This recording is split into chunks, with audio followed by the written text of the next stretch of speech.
Jesús dijo, yo les he dado el ejemplo para que ustedes hagan lo mismo. Pon en mí la misma mente que hubo en Cristo, hazme un siervo para tu gloria. Padre, gracias de nuevo por haber inspirado en el apóstol Pablo un pasaje tan extraordinariamente sublime,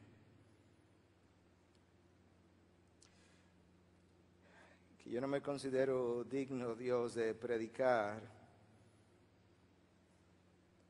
por lo cual yo te pido que tu gracia me acompañe, Señor.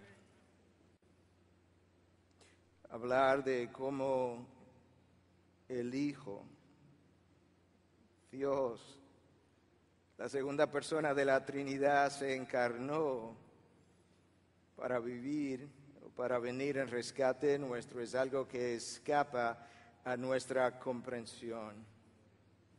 Pero yo te pido que tú seas, Señor, con el predicador en espíritu y en verdad, que tú le cuide, que tú le guarde, que no le permita distorsionar tu verdad, que tú guíes sus pasos, que en esta mañana, cuando todo sea dicho y hecho, que solamente la cruz y tu Hijo, muerto en esa cruz a favor de los pecadores, sean exaltados para la gloria de tu nombre. Amén, amén. Yo no creo que hay en toda la Biblia otro pasaje que mejor o que recoja mejor el corazón de lo que ciertamente debe ser un siervo. Yo creo que si pudiéramos resumir todo lo que queremos decir en este fin de semana, nosotros acabamos de escucharlo en este pasaje.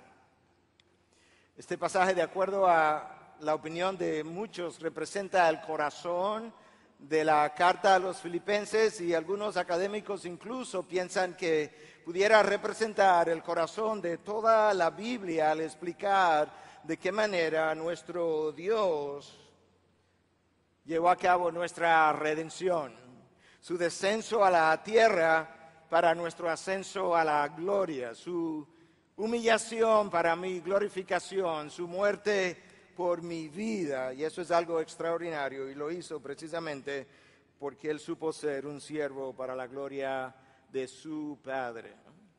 Dios había revelado que Él no dejaría al culpable impune, pero tampoco lo haría con cualquiera que tomara su lugar, y cuando Cristo fue a aquella cruz y tomó mi lugar, Él estuvo mostrando el verdadero corazón de lo que implica tener una vida completamente rendida a los propósitos de Dios. Ese siervo para su gloria necesita entender que su vida no le pertenece. Él no vive para sí mismo, sus planes, sus propósitos, su mente son los de su amo. Él puede tener toda su vida resumida en una sola cosa, y es la complacencia de su Señor. Este es mi Hijo amado en quien yo tengo complacencia. Eso fue todo el tiempo la pasión número uno de nuestro Señor Jesucristo, el cumplimiento de la voluntad del Padre, y Él produjo la complacencia que nosotros debiéramos producir en Él. El doulos, que es la palabra en el original, que es traducida como siervo, él tiene claro que toda su vida está reducida a una sola cosa, y es la búsqueda, el cumplimiento de la voluntad de aquel quien le llamó. Cuando Cristo toma esa naturaleza humana, Cristo procuró hacer eso todo el tiempo. Ahora, hermanos, la pregunta es, ¿por qué el apóstol Pablo toma un texto tan teológico, con tantas implicaciones, para insertarlo en una carta donde él está simplemente llamando la atención de la iglesia para que pudiera vivir con gozo en medio de las persecuciones y en medio de las prisiones? Un texto que nos ha de hablar de la encarnación de Dios hecho hombre, en una carta que tenía la motivación de producir gozo en ellos. Uno esperaría un pasaje como este que pudiera estar en Romanos o en Hebreos, que con toda probabilidad representan las dos cartas más teológicamente pesadas del Nuevo Testamento, pero no es así. Aparece justamente en esta carta a los Filipenses, y yo creo que eso es una buena pregunta. Pablo está al tanto de lo que está pasando en las iglesias que él había fundado, y él había oído de desavenencias en la iglesia de Filipenses. Y yo quisiera situar este pasaje en su contexto para que pudiéramos entender mejor la exposición del texto que fue leído al principio. Escucha en Filipenses 4, versículos 2 y 3, qué está ocurriendo y por qué Pablo está ofreciendo esto como un modelo de servicio. Ruego a Evodia y a Sínteque que vivan en armonía en el Señor.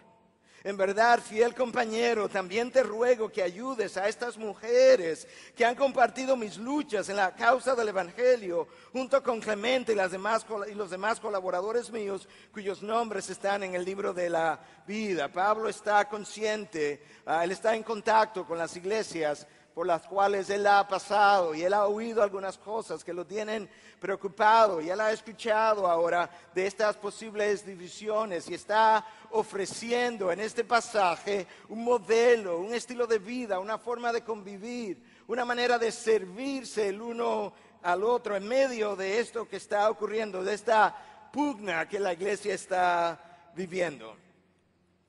Yo creo que eso entonces nos ayuda a entender los versículos que preceden al texto de la humillación de Cristo. Déjame leerlos rápidamente, hacer un par de comentarios y continuar, porque mi texto es el de Filipenses 5, 2, del 5 al 8. Escucha lo que Pablo está diciendo. Por tanto, si hay algún estímulo en Cristo, si hay algún consuelo de amor, si hay alguna comunión del Espíritu, si algún afecto y compasión, haced completo mi gozo, siendo del mismo sentir, conservando el mismo amor, unidas en espíritu, dedicado a un mismo propósito.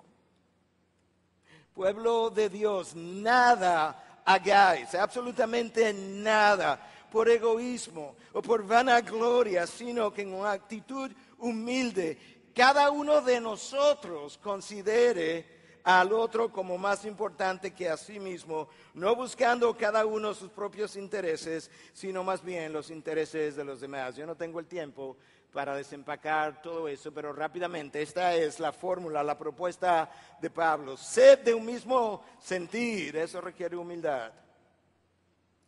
Sed de un mismo amor, eso requiere comunión diaria con Dios. Sed de un mismo espíritu, eso requiere madurez espiritual.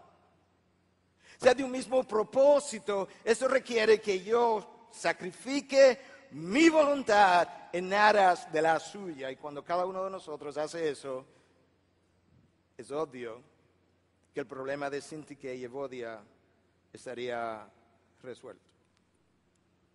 Esa es la estrategia del apóstol Pablo para sellar estas grietas que estaban ocurriendo en ese momento. La pregunta es, ¿cómo nosotros hacemos eso?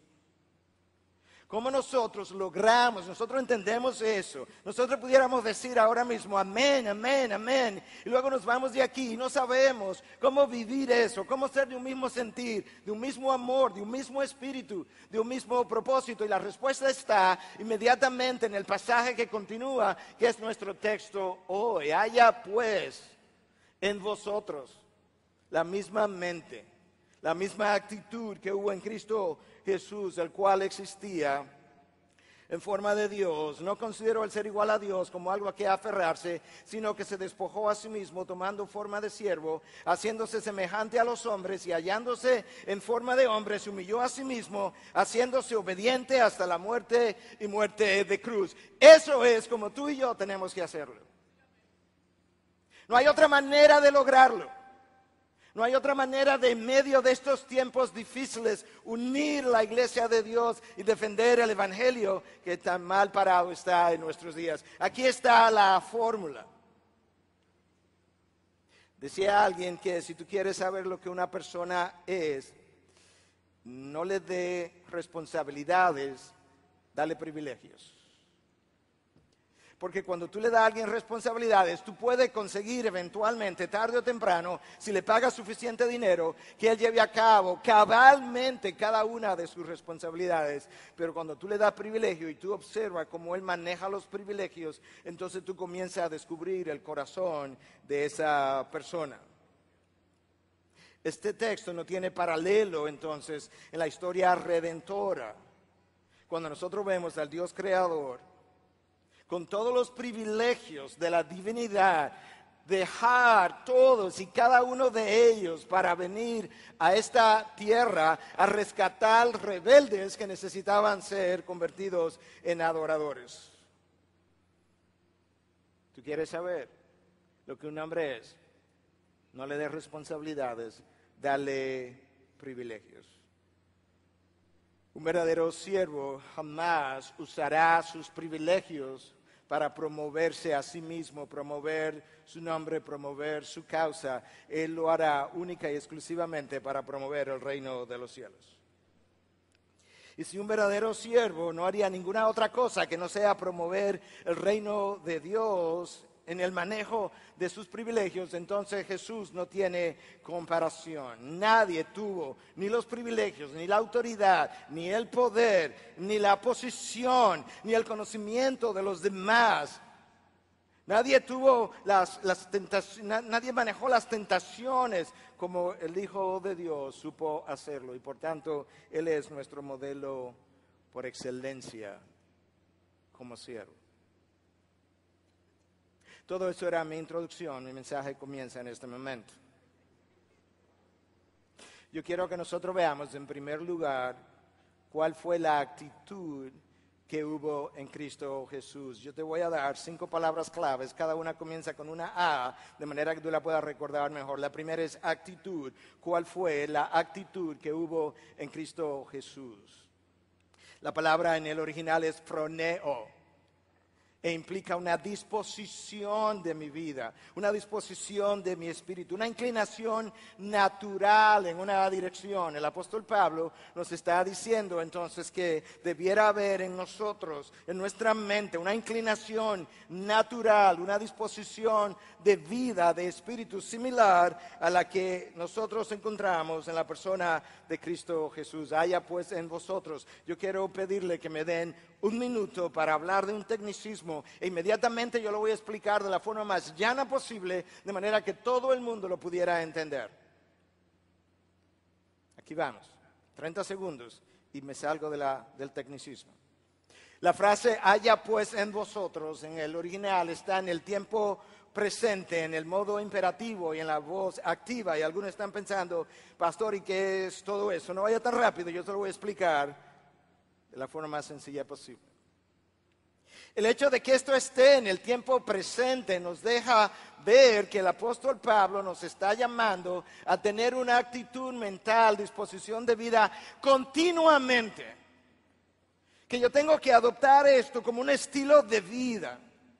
No es que yo me comporte como un siervo ahora y luego entonces mañana yo no lo pueda hacer. Él no me está llamando a acciones coyunturales.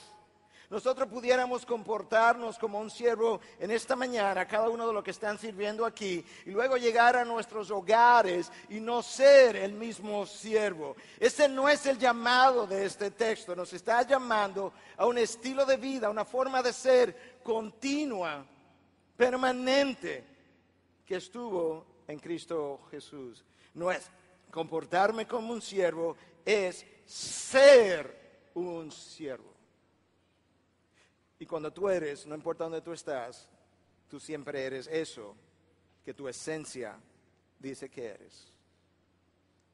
En segundo lugar, esto está en la voz activa. ¿Qué implica eso? Que implica un ejercicio de mi voluntad. Cristo hizo algo. Yo no voy a ser transformado en un siervo de manera pasiva. Dios hace la transformación, es cierto, pero yo tengo que participar, yo tengo que renunciar, yo tengo que luchar en contra de los deseos de mi carne. Yo tengo que luchar en contra de lo que es la comodidad de nuestros días, en contra del egocentrismo de nuestros tiempos, en contra de la frivolidad de esta generación. Yo tengo que luchar en contra de la actitud rebelde de mi corazón todos los días, de manera que mi corazón no se exalte por encima del propósito al cual yo he sido llamado. De ahí que esto es algo activo que yo necesito hacer. Todo el tiempo activamente. Yo necesito participar, yo necesito renunciar. La gracia viene de Dios, el poder viene de Dios, pero yo tengo que participar. ¿Dónde se junta la voluntad soberana de Dios y la voluntad del hombre? Nosotros no conocemos dónde esas dos cosas se juntan, pero la palabra de Dios habla de ambas cosas y sostenemos ambas cosas en tensión, pero Dios sabe dónde esas dos cosas entran en contacto. Esto es algo que yo necesito hacer toda la vida de manera activa y finalmente el modo de la expresión es en el imperativo, de tal forma que Pablo no está escribiendo y está diciendo, a mí me parece, es mi opinión, sería bueno, aquí va una buena sugerencia. No, eso no es lo que Pablo está diciendo. En su condición apostólica, él está ejerciendo la autoridad de apóstol y está ordenando a los filipenses, haya pues en vosotros esta actitud que hubo en Cristo Jesús permanentemente y de manera activa. Tú necesitas abrazar eso, lo cual requerirá la renuncia de tu voluntad. Dios tiene que transformarnos en siervos. Ese no fue el caso con nuestro Señor Jesucristo. La palabra de Dios dice que Él se ofreció como el cordero inmolado desde antes de que los tiempos comenzaran. En la eternidad pasada, Cristo tenía la misma mente, la misma actitud que tuvo el día que Él se encarnó. Él se había ofrecido como cordero inmolado para venir cuando Adán y Eva cayeran y hubiera necesidad de redención. Él nació siervo, yo tengo que ser hecho un siervo.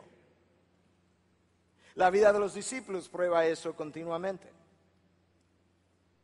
La vida de Pedro, la vida de Juan, Jacobo, los hijos del trueno, prueban que tú y yo necesitamos ser convertidos de rebeldes a siervos, que no cuestionan la voluntad de su amo. Ken Hughes, en su comentario a los Filipenses, él cita a Robert Raines, un poeta que escribió este poema, y él estaba pensando justo en Juan y Jacobo y en la necesidad que tú y yo tenemos de que Dios haga un trabajo enorme en nuestros corazones. Escucha con atención. El texto comienza diciendo, yo soy como Juan y Jacobo. Hermano, tú eres como Juan y Jacobo. Yo soy como Juan y Jacobo. Él continúa, Señor, yo evalúo a los demás en términos de lo que ellos puedan hacer por mí y cómo ellos pueden avanzar mis programas, alimentar mi ego, satisfacer mis necesidades y darme ventaja estratégica. Tú eres, yo soy como Juan y Jacobo. Yo me aprovecho de las personas, aparentemente para tu gloria, pero en realidad es para mi gloria. Señor, vengo a ti a obtener una posición ventajosa y a obtener favores especiales. Tu guianza para mis propósitos, tu poder para mis proyectos, tu aprobación para mis ambiciones, tu cheque en blanco para lo que yo quiera. Yo soy como Juan y Jacob. Por eso Dios tiene que transformarnos a la imagen de Jesús. ¿Ya viste cuál fue la actitud que hubo en Cristo Jesús? Yo quiero que veamos también no solamente esa actitud, sino el abandono, está la segunda palabra, el abandono de su posición, que siendo en forma de Dios, no se aferró, no consideró el ser igual a Dios. Cristo existía desde la eternidad, desde antes de su encarnación, en forma de Dios. Cuando Él bajó de posición, Él no dejó de ser Dios. Malaquías 3:6 nos dice que Dios no cambia, Dios es inmutable. Santiago nos dice en 1:17 que en Él no hay sombra de variación.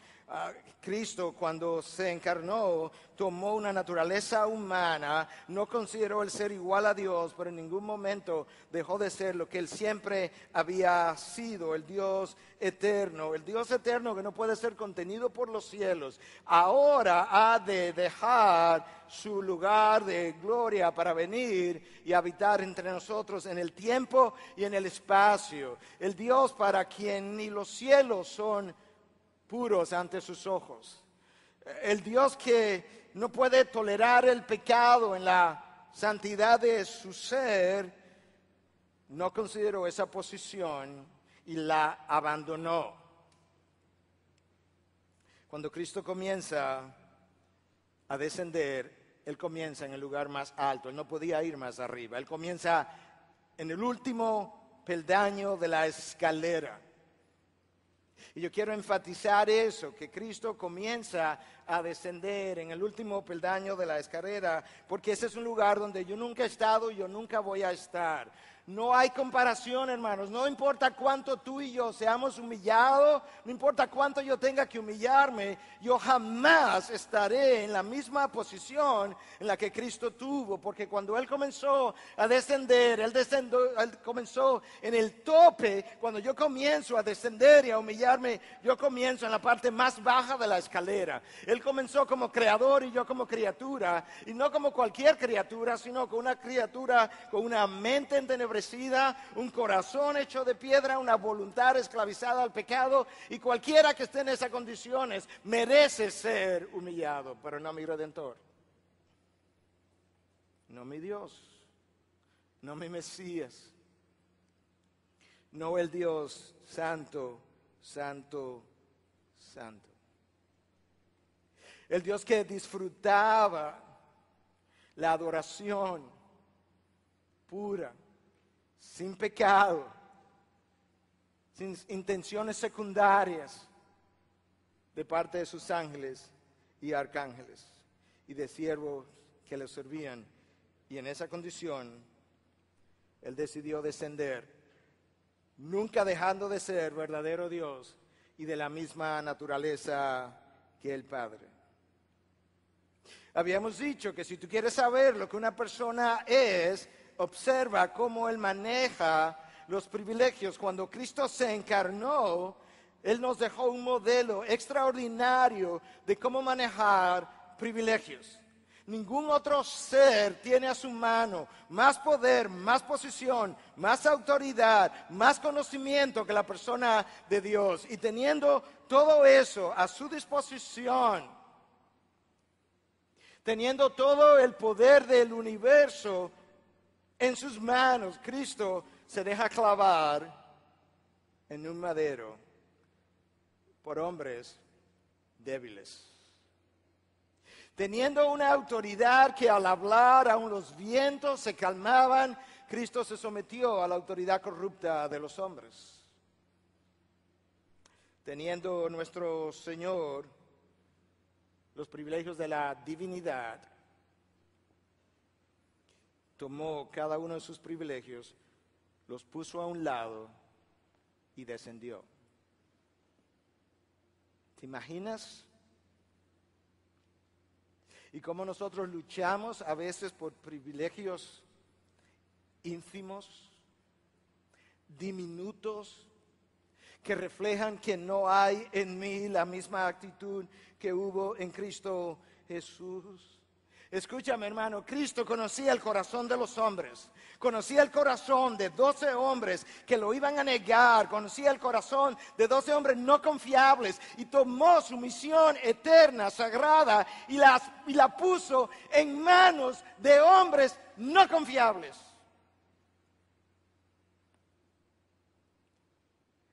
A quien Él se proponía transformar a la imagen de Jesús.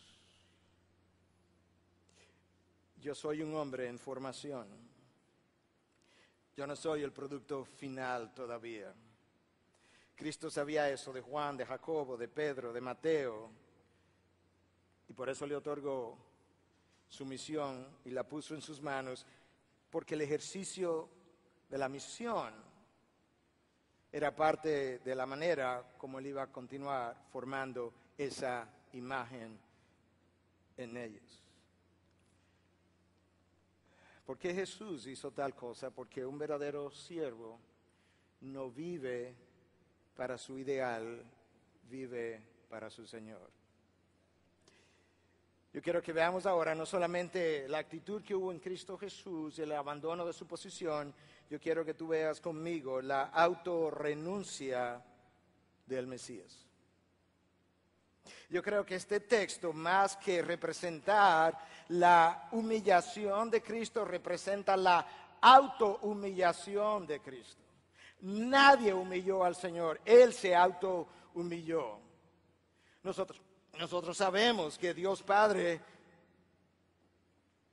humilló a Faraón, humilló a Nabucodonosor, humilló a Jonás por sus corazones rebeldes. Cuando tiene o tuvo que ver con la persona de Jesús, Él no tuvo que ser humillado por el Padre, no. Él se autohumilló, su autorrenuncia. Ahora, Cristo, cuando descendió, yo quiero volver a insistir, no dejó en su autorrenuncia de ser Dios.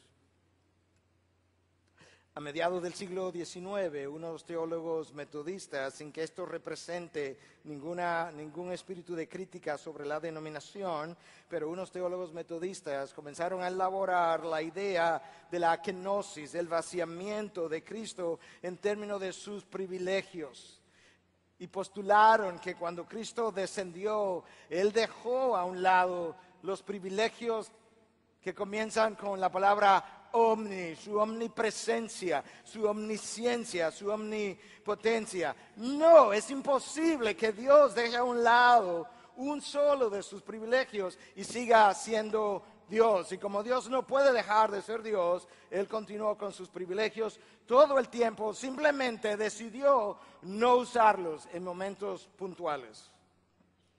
Él dejó a un lado su gloria, Él dejó a un lado sus privilegios, Él dejó a un lado sus derechos, Él dejó a un lado la adoración que le ofrecían las criaturas celestiales, pero siempre mantuvo su condición de Dios, a la cual Él no se aferró, porque Él renunció a sí mismo. Y eso hace de la entrega algo tan extraordinario, de la entrega de nuestro Señor. Ahora recordemos que toda esta teología, todo este modelo, de alguna manera tiene que bajar a la práctica. Si tú y yo escuchamos todo esto y llegamos a entender teológicamente de qué se trató, y luego salimos de este lugar y volvemos a ser las mismas personas que éramos cuando comenzamos este fin de semana, entonces hemos fracasado en la predicación de la verdad de Dios. De tal manera que en este punto yo quiero pausar y preguntarnos, ¿por qué si la divinidad, con todos los derechos, privilegios, poderes, autoridad, conocimiento, gloria que le pertenecían, por qué estuvo tan dispuesta a renunciar a cada una de esas cosas? Y la criatura que no tiene nada de eso es tan renuente a hacer menos que eso. ¿Cuál es la razón? ¿De dónde viene nuestra renuencia? Nosotros sabemos aquí, nuestra mente, que si el Señor lo hizo, yo no tengo otro ejemplo que no sea este para seguir, y sabiéndolo no lo hacemos. Bueno, en parte nuestro corazón rebelde es responsable de esa actitud, pero yo quiero sugerir que lamentablemente la criatura encuentra en este mundo temporal, encuentra en las posiciones, en los títulos, en los privilegios, un valor que nunca debiera encontrar.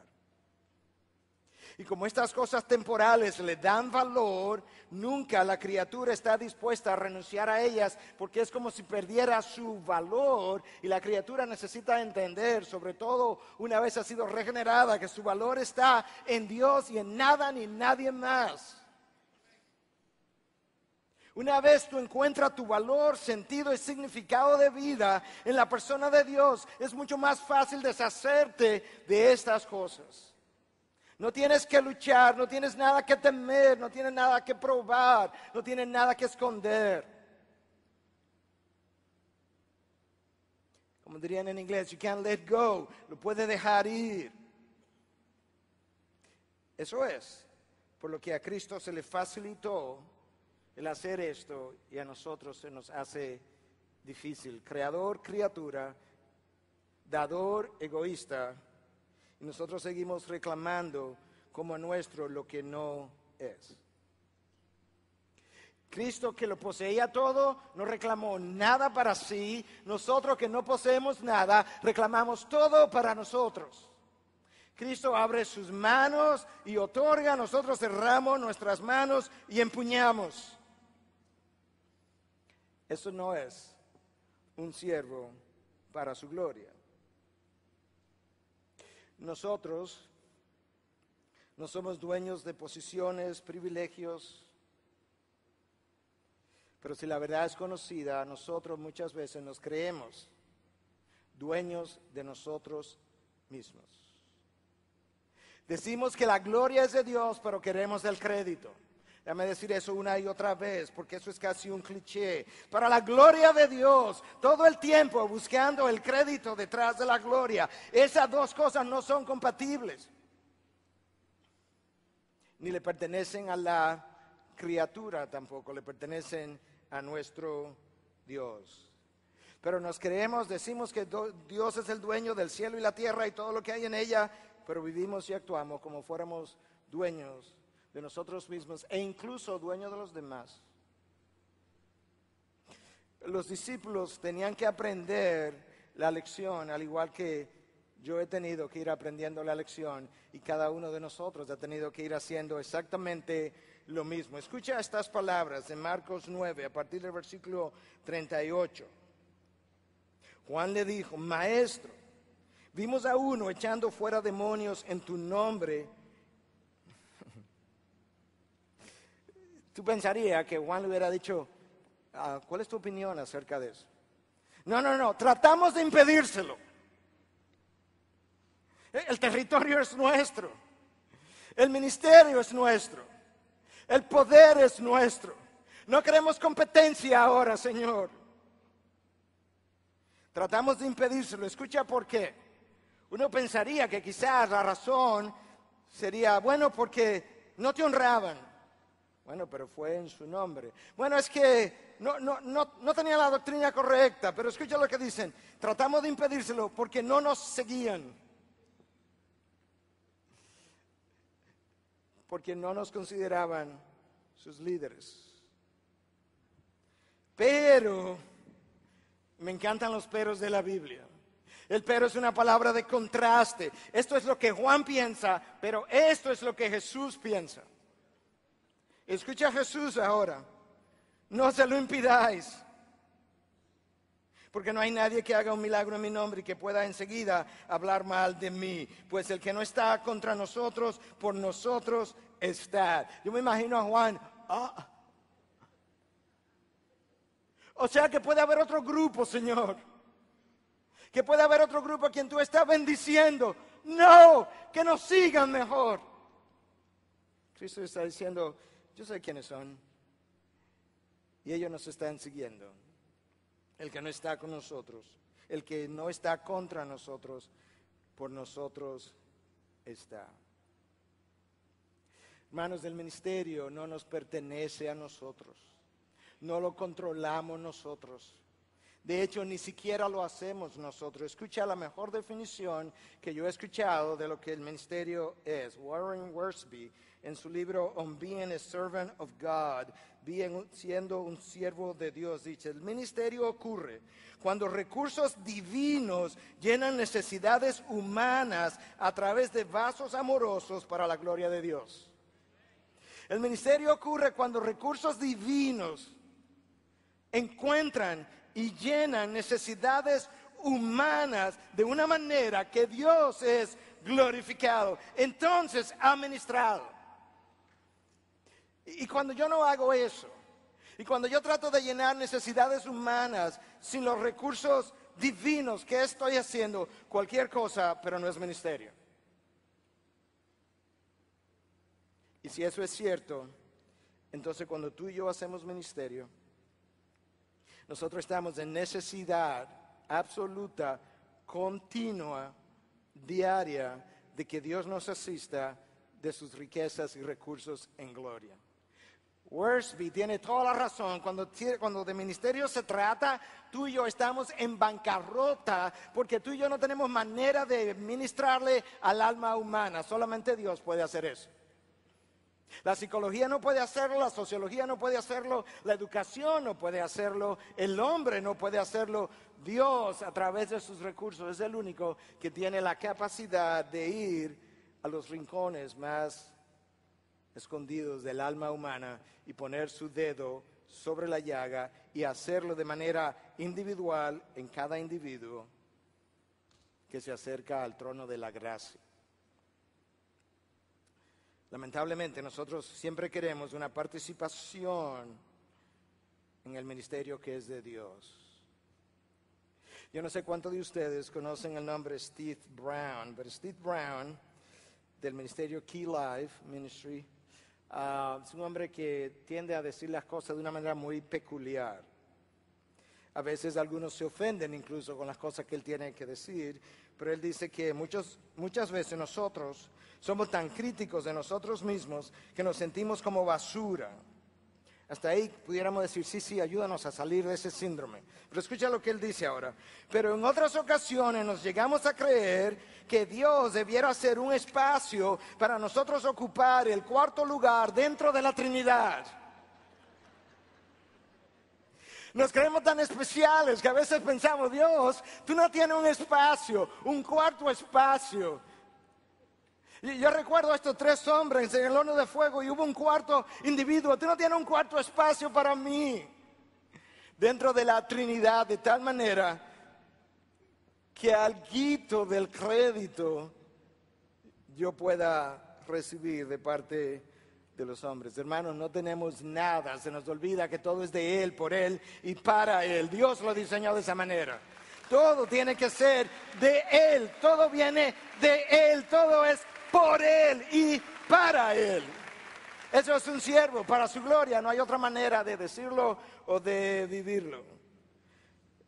Y mira a Cristo entonces, Él lo tenía todo, lo entregó todo y se quedó sin nada. Lo tenía todo, lo entregó todo y se quedó sin nada. Y tú piensas en eso y Pablo dice, entonces haya pues en vosotros la misma actitud que hubo en Cristo Jesús. No nos quedemos con nada, entreguémoslo todo como Él lo hizo. Ese es mi llamado. Las cosas en mi vida van a comenzar a cambiar. Pero no renunciamos. Déjame seguir aplicando un poco este texto antes de nosotros terminar el día. Y no renunciamos de esa manera porque somos egoístas. Como criaturas nosotros somos egocéntricos desde el día en que nosotros nacemos.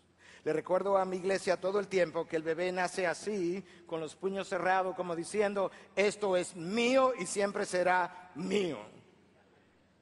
Usted ha visto un niño cuando le regalan un juguete que para él, pero préstaselo a tu hermanito. No, mío. Si se parece al mío, es mío. Si alguna vez estuvo en mi mano, es mío. Y siempre será mío. Si tú y yo tenemos uno igual y tú pierdes y yo pierdo el mío, el tuyo también es mío. Esa es la manera del niño, esa es la manera de nosotros. Como somos egoístas, como somos temerosos, buscamos valor, seguridad en posiciones, en títulos, en posesiones, en privilegios, tratando de encontrar la seguridad que no he encontrado en Dios. Y esa tríada es mortal: egoísta, temeroso y rebelde. Y eso hace que la criatura empuñe tanto. Nosotros, cada vez que las luces se encienden, nosotros queremos las luces sobre nosotros. Y cuando no están sobre nosotros, no las queremos sobre nadie más. Pero como mi llamado es a tener esta actitud que hubo en Cristo Jesús, yo veo en los evangelios que Cristo cada vez que encendía las luces, la encendía sobre su Padre. Padre, glorifica a tu Hijo para que Él te glorifique a ti. Y cuando en ocasiones las luces no estaban sobre el Padre y tenía que lidiar con aquellos que estaban alrededor, Él encendía las luces sobre otro y no sobre Él. Sobre una samaritana, sobre un hambriento, sobre un leproso, sobre una prostituta, un recaudador de impuestos. Ahí estaba el Señor encendiendo las luces para que nosotros hoy viéramos la obra de Dios, de perdón, de gracia, de restauración en alguien que había estado perdido o perdida. Y esa actitud que hubo en Cristo Jesús, Él no la tuvo, esa actitud de renuncia, Él no la tuvo después de encarnarse, Él la tuvo antes de encarnarse, por eso pudo hacerlo. Esa actitud mental le precedió, estaba con él. Recuerda, Dios no cambia. Desde toda la eternidad, lo que Dios es hoy, Dios siempre ha sido. De tal manera que esa es una actitud en la mente de nuestro Señor Jesucristo que estuvo en Él desde la eternidad, que no está en nosotros. Para nosotros, hacia arriba siempre es lo mejor. Para Jesús, hacia abajo es el camino de la gloria. La antítesis de nuestra mente es la mente de Jesús. Para nosotros lo mejor siempre es para arriba. Para Jesús el camino hacia arriba es hacia abajo, descendiendo. Pero nosotros no pensamos de esa manera. Nosotros nunca queremos descender. De hecho, no hay nada más ofensivo para un ser humano cuando dentro de una empresa lo tienen en una posición y por razones a veces de rediseño, a veces estructurales, a veces de cambio de compañía, o porque otra compañía se ha unido, ha habido lo que llaman en inglés un merge, ha habido una unión de compañías, hay que bajarte a otra posición. No hay nada más ofensivo para el ser humano cuando eso ocurre, aunque su salario no cambie en lo más mínimo, porque para nosotros descender es inaceptable. Para Jesús el descenso era lo necesario para rescatar y redimir a toda una humanidad que el Padre había elegido desde los tiempos pasados, de tal manera que la redención pudiera proclamar la gracia de nuestro Dios por el resto de la eternidad futura. Un siervo para su gloria está dispuesto a hacer eso, pero no nosotros. Su autorrenuncia. Yo quiero que veamos ahora en cuarto lugar no solamente la actitud que hubo en Cristo Jesús, el abandono, la autorrenuncia, sino la abnegación de su sacrificio. La palabra de Dios no nos dice simplemente que Jesús se encarnó. No nos dice simplemente que Jesús se hizo hombre, aunque ya eso hubiese sido. Si Cristo no hubiese hecho ninguna otra cosa, simplemente Dios hacerse hombre, ese solo hecho hubiese implicado suficiente humillación. Pero no solamente se hizo hombre, sino que se hizo siervo. Y la palabra que es usada cuando hablaba de que existía en forma de Dios, morfei, implica la expresión externa de algo que tú eres internamente. De esa misma forma, cuando Cristo se encarnó, Él fue verdadero Dios y verdadero hombre. Él tomó la forma verdadera, no imaginativa de los gnósticos, la forma verdadera de Dios encarnado. Ahora, Él pudo haber hecho eso como cabeza del Imperio Romano. Y aún eso hubiese estado por debajo de su estatura, pero no lo hizo así. Cuando Él decidió venir, Él no vino a Atenas, Él no vino a Roma, Él ni siquiera vino a Jerusalén. Él vino a Belén, una aldea escondida del Medio Oriente, desconocida,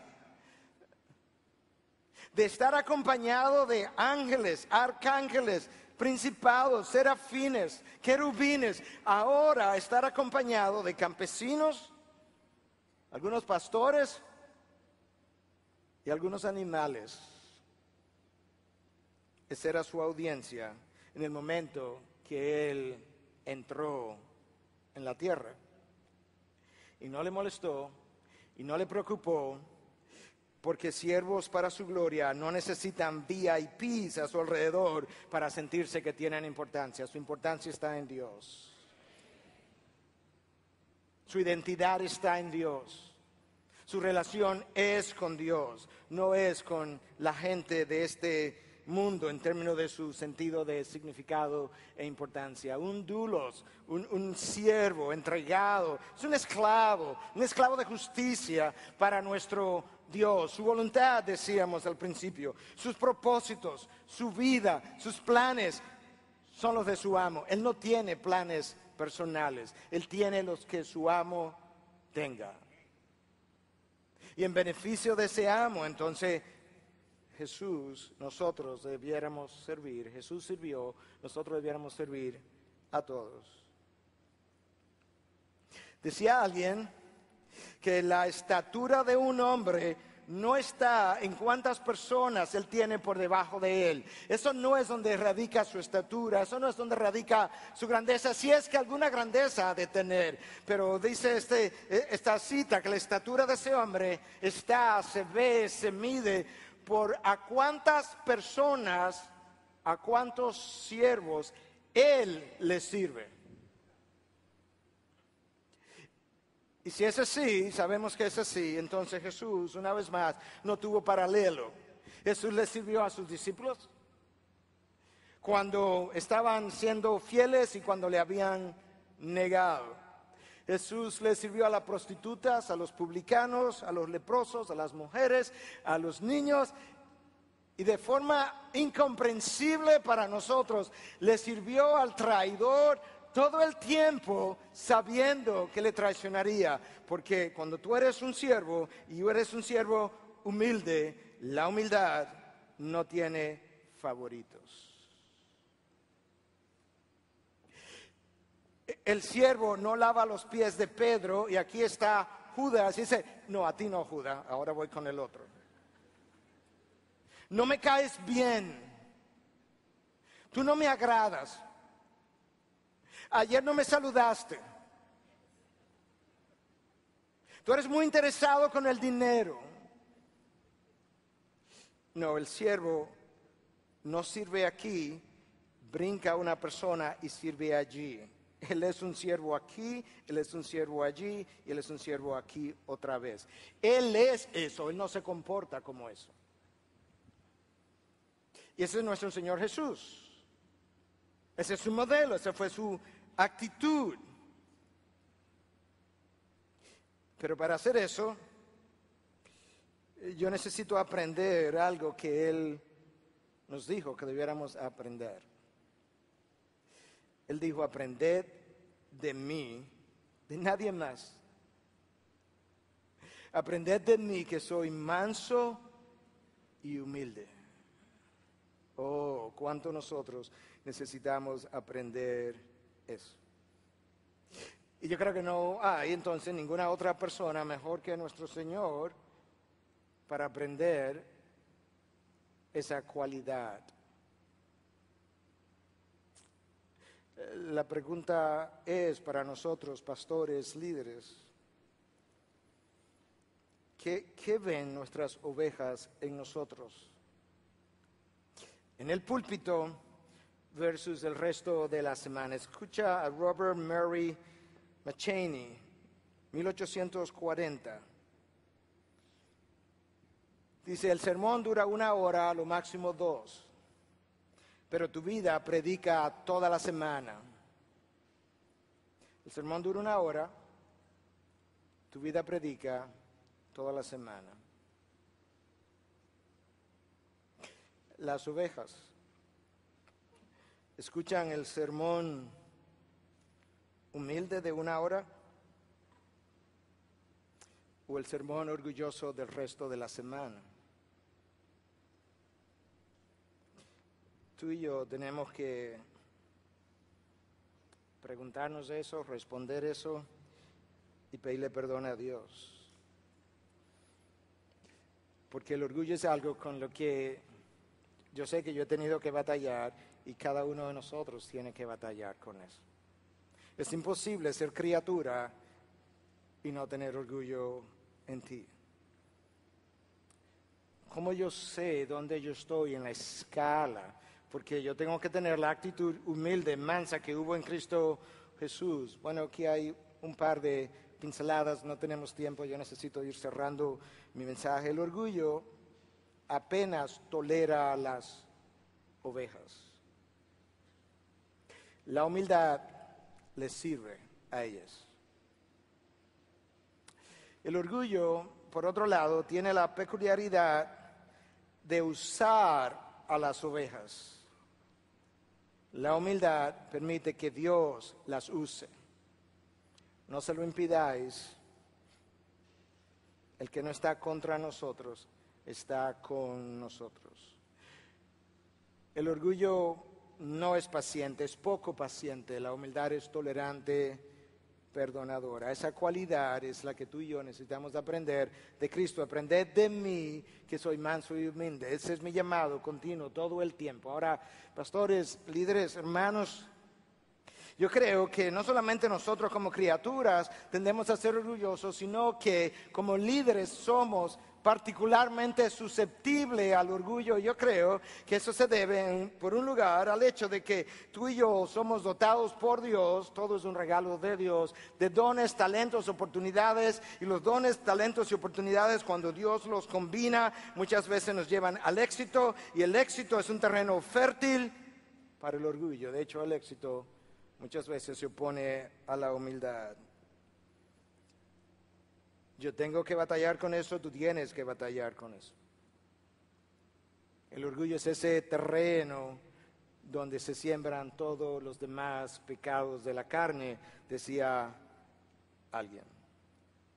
Y lamentablemente nosotros necesitamos recordar eso. Otra cosa en nosotros que contribuye a la actitud contraria que hubo en Cristo Jesús, la actitud orgullosa, es que tú y yo con frecuencia estamos manejando cosas sagradas. Nosotros predicamos una palabra santa, nosotros enterramos a otra persona que va al reino de los cielos, nosotros aconsejamos por la ayuda y asistencia del Espíritu Santo. Nosotros continuamente, nosotros casamos a alguien en la presencia de Dios, y de repente nos comenzamos a acostumbrar a lo sacro, a lo sagrado. Y cuando tú comienzas a acostumbrarte a lo sagrado, y lo sagrado pasa a ser rutinario, ordinario, común, cotidiano, diario, nosotros que somos ordinarios, de repente comenzamos a vernos especialmente extraordinarios.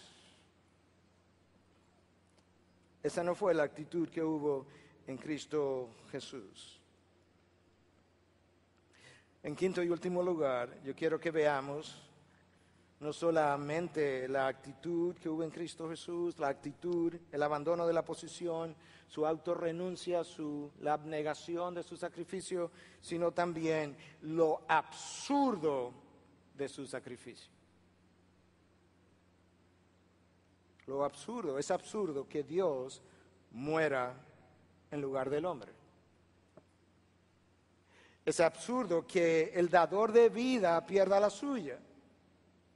Que el juez muera en lugar del acusado, o tome el lugar del acusado. Que el inocente muera por el culpable. Eso es absurdo. Es absurdo que el santo sea hecho maldición.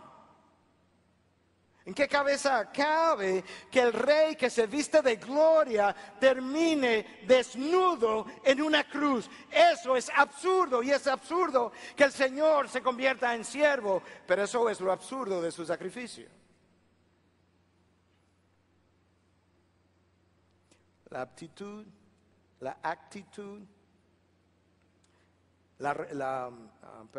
el abandono, la autorrenuncia, la abnegación y lo absurdo de su sacrificio. ¿Cómo lo hizo? Bueno, su humildad le permitió renunciar a sus privilegios.